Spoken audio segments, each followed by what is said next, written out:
आपको आपका भाई दिखाएगा पैसा, हरे हरे नोट।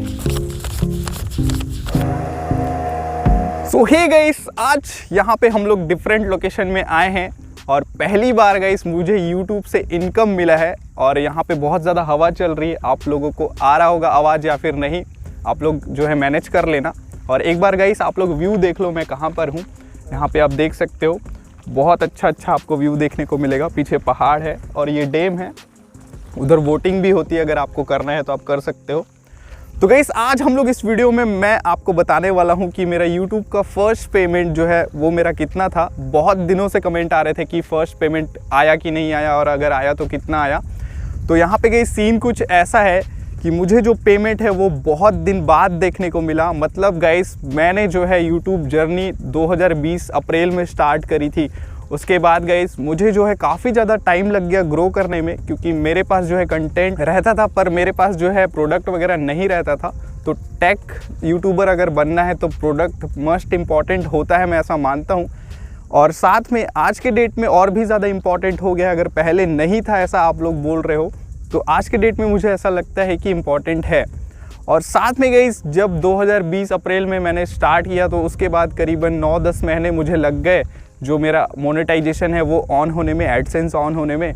फिर उसके बाद गाइस अभी जस्ट मतलब आज है 22 जनवरी जब मैं ये वीडियो को रिकॉर्ड कर रहा हूँ, तो जस्ट गाइस अभी मुझे 10 जनवरी के आसपास जो है पेमेंट मिला है। करीबन 10 से 11 महीने मुझे लग गए हैं पेमेंट आने में। ना लेट क्यों लग गया, मैं सारा कुछ मैं आपको इस वीडियो में बताऊँगा। तो साथ में पैसे वैसे भी लेके आया हूँ, सब कुछ दिखाऊंगा, तो बने रहना वीडियो में। तो गाइस यहाँ पे बात कुछ ऐसी थी, बैंक के बारे में मैं आपसे बात करने वाला हूँ, क्योंकि एडसेंस का पैसा आने में मुझे बहुत ज़्यादा टाइम लग गया। क्योंकि गाइस यहाँ हुआ ये था कि जो मेरा पेमेंट है वो एडसेंस में बन रहा था वॉलेट में, लेकिन डॉलर्स आ रहे थे। मैं जहाँ पे रहता हूँ वहाँ पे बैंक बहुत सारे हैं, तो मैंने बहुत सारे बैंक में जाके पता किया, जैसे कि पंजाब नेशनल बैंक हो गया और साथ में SBI में तो मेरा अकाउंट नहीं है और SBI का थोड़ा सा सर्विस जो कचरा लगता है मुझे, तो मैं नहीं चाहता था कि मैं वहाँ पे अकाउंट खुलवाऊँ फिर अपने पैसे के लिए बार बार चक्कर काटूँ। तो मैं वेट कर रहा था गाइस बहुत अच्छे बैंक का, जहाँ पे मैंने बैंक ऑफ बड़ौदा में भी ट्राई किया था और मेरा ऑलरेडी PNB में अकाउंट था। तो हुआ क्या गाइस कि जब मैं PNB गया, तो मैं आपको एक स्टोरी सुनाता हूँ, बहुत ज़्यादा अमेजिंग स्टोरी है। हुआ क्या गाइस, जब मैं PNB गया तो वहाँ पे जाके मैंने पूछा कि सर मुझे स्विफ्ट कोड चाहिए, तो उन्होंने पहली बार में ही ऐसा बोल दिया कि ये क्या होता है हम लोग IFSC कोड जानते हैं, IFSC कोड दे सकते हैं, स्विफ्ट कोड क्या होता है हम लोगों को नहीं मालूम।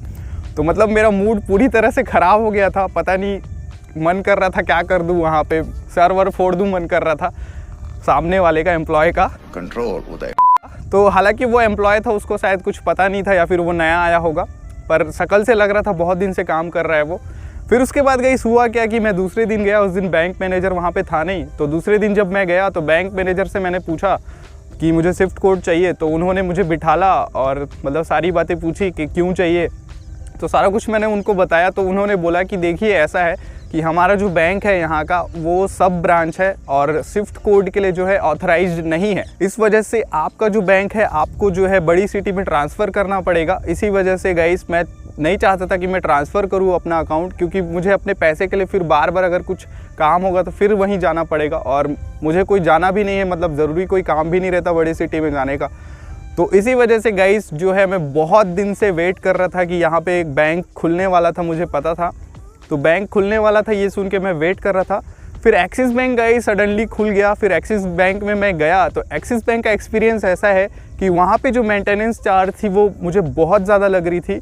और ऑलरेडी एक्सिस बैंक का जो है अकाउंट मेरे भैया के पास है, तो मैं कुछ डिफरेंट ट्राई करना चाहता था, जहाँ पे अगर अलग अलग ब्रांच में हम लोग का कार्ड रहेगा तो फिर कुछ भी खरीदेंगे तो हम लोग को ऑफ़र वगैरह मिलने लगेगा। इसलिए मैं और ज़्यादा वेट कर रहा था, क्योंकि वैसे भी वेट करना ही था मुझे और पैसे की बहुत ज़्यादा ज़रूरत भी नहीं थी। तो हुआ क्या गाइस, उसके बाद सडनली 15 नवंबर को पता चला मुझे कि HDFC बैंक 15 नवंबर को ओपन होने वाला है।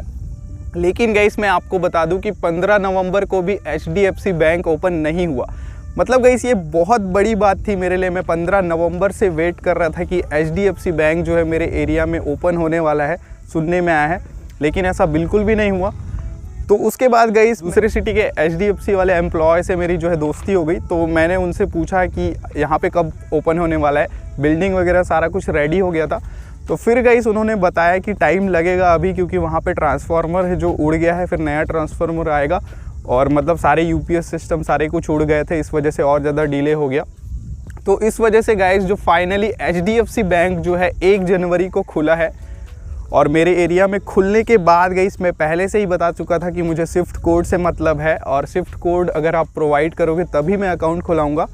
और सरप्राइजली गाइस वहाँ पे उस बैंक में सबसे पहला अकाउंट मेरा ही खुला, और मेरा अकाउंट खुलने के बाद गाइस 1 तारीख को, उसके बाद गाइस मतलब स्विफ्ट कोड वगैरह और साथ में जो है आईएफसी कोड जो होता है वो जनरेट नहीं हुआ था, क्योंकि ऑनलाइन में भी शो नहीं कर रहा था। तो इसलिए गाइस मैं एडसेंस में अपना अकाउंट अभी ऐड नहीं किया था, क्योंकि मुझे थोड़ा सा कंफर्मेशन चाहिए था कि आईएफसी कोड वगैरह सेम है या फिर नहीं है। तो उसके बाद गाइस करीबन 9 तारीख तक कंफर्मेशन सारा कुछ आ गया, और गाइस मैंने जो है 9 तारीख को जो है अपना एडसेंस में जो है बैंक अकाउंट ऐड कर दिया, और उसके बाद 9 तारीख को ही पेमेंट आ गया। मतलब गाइस मैंने सुना था कि 21 तारीख को पेमेंट आता है, लेकिन मेरे साथ कुछ उल्टा हुआ। और ऐसा भी हो सकता है कि बहुत दिनों से मैंने जो है बैंक अकाउंट ऐड नहीं किया था, बहुत महीनों से, अराउंड 11 महीने से मैंने एक भी पेमेंट नहीं ली थी। इसी वजह से बहुत सारे डॉलर्स भी उसमें हो गए थे, तो इसी वजह से शायद जो है मेरा पेमेंट 9 तारीख को ही आ गया, मतलब वहाँ से निकल गया और आधा ही आया, आधा उसी में रह गया, ऐसा कुछ हुआ। अब शायद एक साथ बहुत सारा नहीं देना चाहते थे गूगल वाले, ऐसा हो सकता है। इसके बाद गाइस हुआ क्या कि जस्ट 12 तारीख तक जो है मेरे अकाउंट में पेमेंट शाम तक आ गया मेरा। तो ऐसा मतलब टाइम लग गया गाइस, ऐसी थी मेरी जर्नी यहाँ पे पेमेंट को लेके। मतलब मैं बहुत ज़्यादा मतलब इंतज़ार नहीं कर रहा था और बहुत ज़्यादा परेशान भी नहीं था। मुझे पता था कि मेहनत अपने को करना है, इधर फोकस करना है, पैसा तो कभी ना कभी आएगा ही। तो और साथ में एचडीएफसी बैंक भी खुल गया, और मैं चाहता था कि एचडीएफसी को मैं एक्सपीरियंस करूं, क्योंकि बहुत सुना है उसके बारे में, अच्छा सर्विस मिलता है।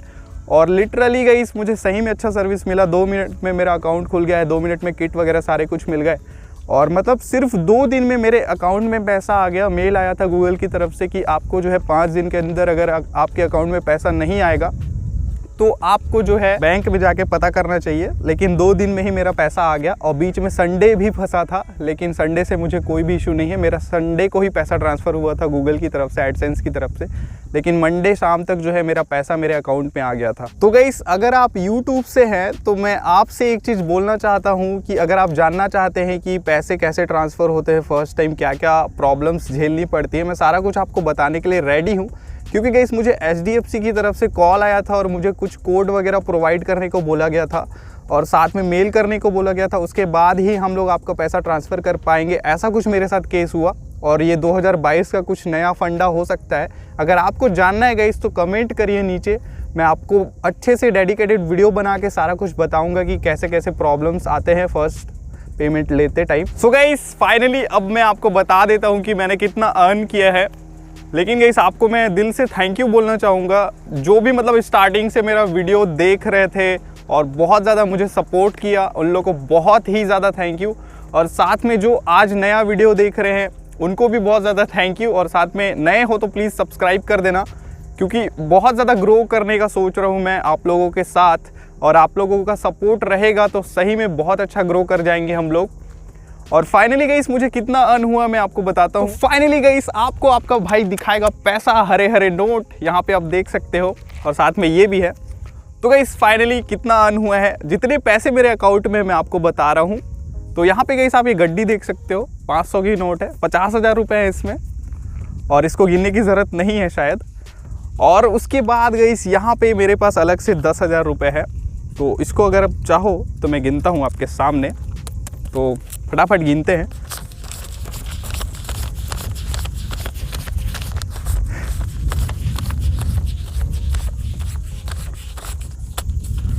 तो यहाँ पे 10,000 रुपये आप लोग देख सकते हो, और जो 50 की गड्डी मेरे पॉकेट में है।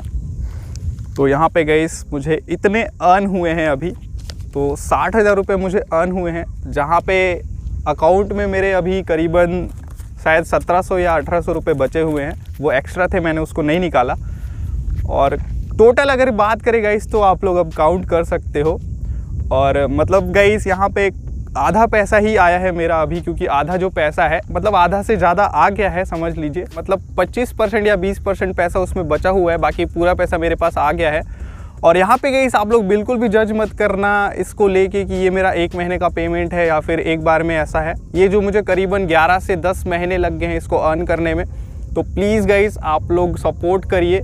और मुझे पता है गाइस ये जो पेमेंट है वो काफ़ी ज़्यादा कम है, लेकिन गाइस अगर आप लोगों का सपोर्ट रहेगा तो बहुत ज़्यादा होगा, क्योंकि गाइस 1 साल 11 महीने या 10 महीने मुझे लग गए इसको अर्न करने में। तो उस हिसाब से गाइस मैं अगर इसको देखूं तो ये बहुत ही ज़्यादा कम है। और साथ पे गाइस यहाँ पे बहुत लोगों का क्वेश्चन होगा कि इतने सारे पैसे का आप क्या करोगे, तो मैं आपको फाइनली बता देता हूँ। गाइस ऐसा है कि अभी जो है थोड़े मैंने जो है लास्ट ईयर का जो है कॉलेज का फ़ी पेमेंट नहीं किया है, तो मैं चाह रहा हूँ कि अपना फ़ी पेमेंट कर दूँ। और साथ में कुछ इलेक्ट्रिक व्हीकल लेने का भी सोच रहा था, पर आधे तो फ़ी पेमेंट में ही चले जाएंगे। और ऐसा नहीं है गाइस कि मेरे घर वाले मुझे नहीं देंगे या फिर नहीं दे सकते, दे देंगे। और लेकिन लॉकडाउन वगैरह लग गया था तो सभी को लग रहा था कि फ़ीस वगैरह शायद अभी नहीं लगेगा, क्योंकि मैं गवर्नमेंट कॉलेज में पढ़ता था। लेकिन अभी बोल रहे हैं कि लगेगा, सुनने में आया है कि लगेगा। और मुझे डिग्री वगैरह भी अपना लेना है तो फ़ी पेमेंट करना पड़ेगा और साथ में एडमिशन का जो प्रोसेस है वो करना पड़ेगा। अब देखते हैं गाइस क्या क्या होता है, किस टाइप से पेमेंट होता है। और अगर आप लोग भी YouTube में आना चाहते हो गाइस, तो मैं आप लोगों को रिकमेंड करूंगा कि अगर आपके पास पेशेंस है तो आप आइए, आपका वेलकम है। लेकिन पेशेंस है तभी आइए, क्योंकि आपको बहुत ज़्यादा टाइम देना पड़ेगा यहाँ पे। मतलब पर डे बहुत ज़्यादा नहीं देना पड़ेगा, पर डे थोड़ा थोड़ा टाइम करके बहुत ज़्यादा टाइम लगेगा। करीबन किसी को 9 महीने लग सकते हैं, किसी को 10 महीने। और या फिर आजकल जो है किसी किसी का 1 दिन में ही जो है मोनेटाइजेशन ऑन हो जाता है अगर वीडियो वायरल हो जाता है। तो वो डिपेंड करता है यूट्यूब के एल्गोरिदम में आप कैसा वीडियो बनाए उस पर भी डिपेंड करता है। हो गाइस आपको ये वीडियो बहुत ज़्यादा पसंद आया होगा और आप लोग बहुत ज़्यादा एक्साइटेड थे कि मैंने आखिर कितना अर्न किया ये जानने के लिए। तो मैंने गाइस आपको सारा कुछ बता दिया है कि मैंने कितना अर्न किया। और आप पहली बार अगर चैनल में आए हैं तो सब्सक्राइब कर देना, और पहले से वीडियो देख रहे हैं तो बहुत बहुत थैंक यू। आगे भी सपोर्ट करना, हम लोग गाइस बहुत ज़्यादा ग्रो करेंगे अगर आप लोगों का सपोर्ट रहा। और इन पैसों को मैं इन्वेस्ट भी करूँगा अपने यूट्यूब में, ताकि हम लोग और नए नए प्रोडक्ट का रिव्यू कर सके और आप लोगों के साथ इसको शेयर कर सके। सो होप गाइस आपको ये वीडियो बहुत ज़्यादा पसंद आया होगा। वीडियो अगर पसंद आया तो चैनल को सब्सक्राइब कर देना, वीडियो को लाइक कर देना। And thanks for watching guys.